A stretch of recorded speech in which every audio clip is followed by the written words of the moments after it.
And our candidate this morning is Phil Gawne, who is standing in the new constituency of Arbory Castletown Malew. He's 51 years old, married with 2 children. He's been an MHK for Russians since 2003 and has served as a minister since 2005. His interests include music, heritage, horse ploughing and fiddle playing. Good morning, Mr Gawne. I'll give you a microphone, that always helps. Good morning. You've chosen to stand in Arbory Castletown and Malew. Is that because you feel you can't win in Russian where you live? No, it's because I actually live in Arbory Castletown and Malew. Due to the Ballicle Ferrick Road meandering between Arbory and Russian, it was felt that it would be better to have the whole of the residents either in one constituency or the other.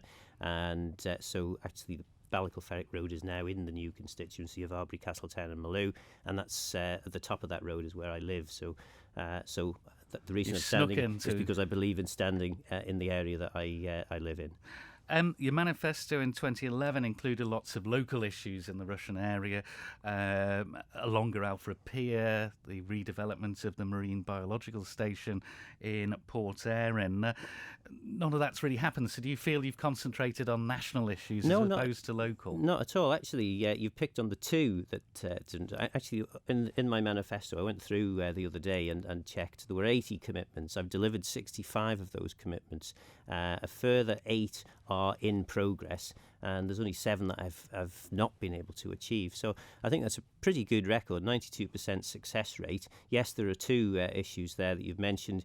The first one in relation to Alfred Pier, the budget was there when I left the department just before the last election. It was then moved away. I've got money back in the budget again this time since I've been minister, so there is money to start that work. As far as the Marine Lab site, we had an excellent proposal. Lawrence Skell and myself had worked very closely with the developer, but unfortunately council ministers didn't give it the planning permission, so that's why that one fell on its face. So it's not for the want of trying. And yes, I've been focused on local issues, but also very focused on national issues too. Well, let's turn to the national issues. And again, it's fair to say you've had a fairly interesting 5 years, to say the least, with Peel Marina and other things I could bring up. But the Promenade is the one that remains in the in-tray. Yes, and that's a disappointment, really. Any big, complicated project is always going to be hard to do. And of course, as a minister, what I've tried to do is get on with the job. I've tried to encourage people surrounding me to get on with the job. I've always said to officers, I'll take the flak if things go wrong, but I'd rather that you press on and make things happen. Unfortunately, with something as big as the Promenade scheme, you do have to involve all the stakeholders. So when I rejoined the department, having left in 2011 with a scheme starting to develop with clear instructions to officers to get out there, sell the scheme, talk to all the different people, returned back in 2000 and whenever it was, 14, and found that the scheme wasn't fully supported by everyone involved. So it's taken a long time. Well, I've done a lot of work trying to work with all the stakeholders. We got everybody on board apart from one group.